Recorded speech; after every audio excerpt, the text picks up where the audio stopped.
Hello everybody, Ray Garner with Garner's Games, here to do my weekly comic review.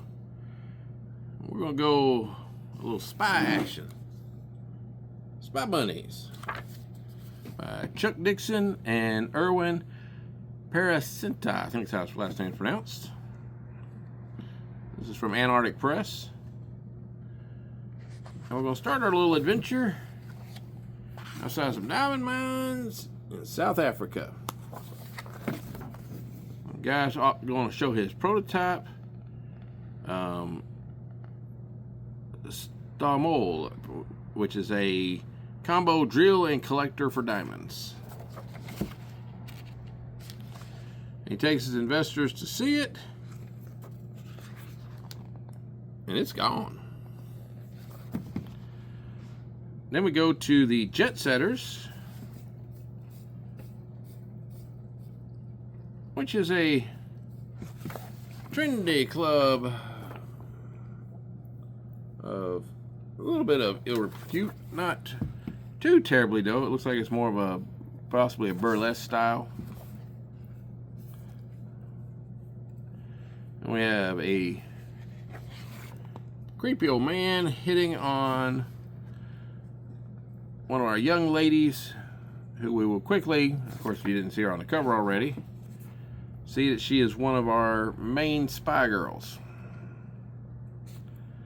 Him and his goons meet her outside to try to encourage her to come back to his suite for a nightcap, which she promptly, forcefully explains that that's not going to happen.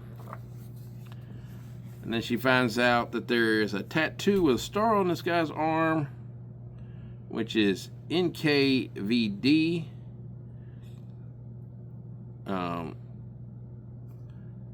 she also, on the guy who works for the Vatican, finds a pretty large little fine gold 50 gram. And then using her lipstick communicator, she contacts the office. The other two girls on the cover arrive with a gentleman named Guy. Hoping that's his cover name, because it's not a very creative name. But he's coming out as the Jet Setter, the club owner and magazine writer. And he's followed by two girls, Sophie and Gina. And people arguing over who's more attractive behind him. And when he attempts to lay his hands on one of the young ladies, it would be, based on the lineup, it should be Gina. She promptly twists his arm to explain to him that it's not his magazine that's paying for stuff, it's the organization she works for. He continues to flirt with him, they continue to rebuff him, but they don't care. So they go to the HQ, which is underground bunker. On the little plate it says the Bureau of United Nations Enforcement System, which the acronym, moving to the second letter of the last two, is Bunny.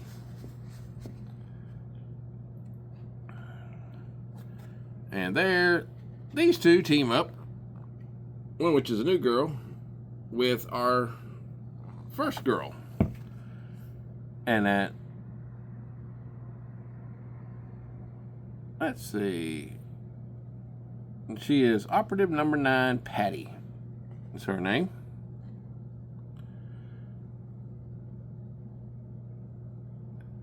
And they're trying to figure out what's all going on with this gold bullion and this KVN, what it was I said a minute ago. And we cut away from them to a creepy old man being tied to a chair and interrogated by a person that has a scar that runs all the way down the middle of his face. And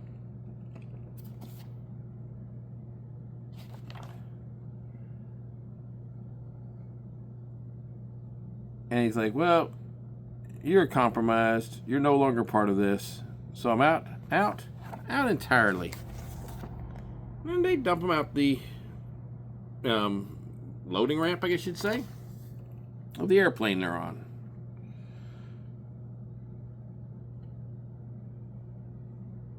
And we cut now back to the headquarters where the girls are trying to figure out this 50-gram fine gold. And obviously, while the two girls are at, Patty has found out that it is worthless, as she uses a magnet to draw it across the room to her. Because it's lead coated by basically a kind of a fake gold. They theorize, what's it for? We're going to try to replace the gold in the Vatican. They figure there's got to be more to it. So, our other two girls will be going undercover as nuns. And as they're trying to figure out how to fit in, because apparently they don't know anything about being nuns, Patty is going to be set up as a sniper. She identifies the two goons that she saw earlier.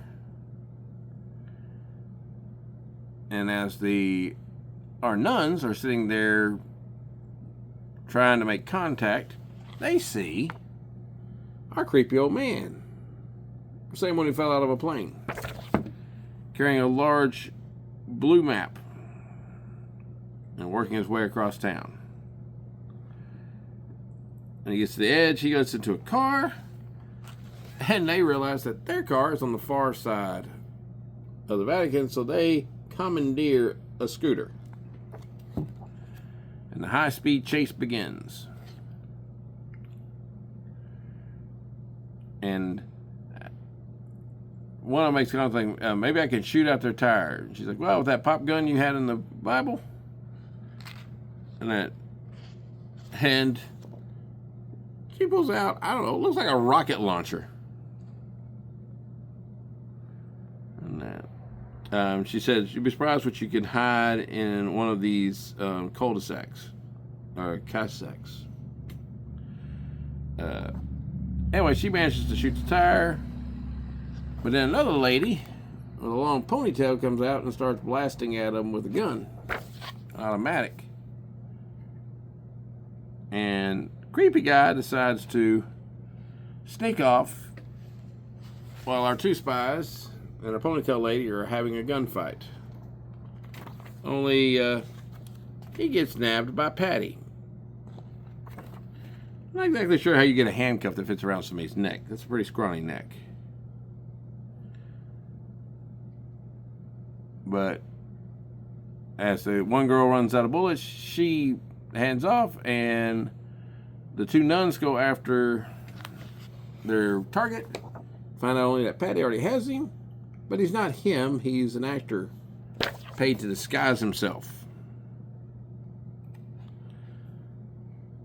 So they find out that she beat up the two bully guys. They dump them out, get in the taxi that they've commandeered, and they take the map, I'm assuming, back to headquarters. And as they're looking at them, find out that these are old Renaissance era maps. To be continued. This is a pretty fun little spy adventure. It's set in, I think we actually got a date here, and I forgot to mention that.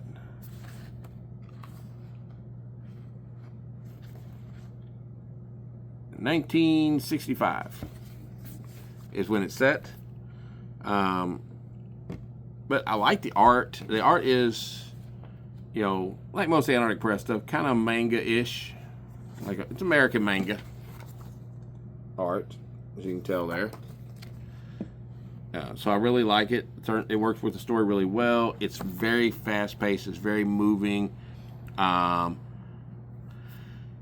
nitpicks is it does seem like Patty seems to have all the answers when there's not really a great explanation other than she sees some people she recognizes, so she immediately jumps and succeeds in what she's doing.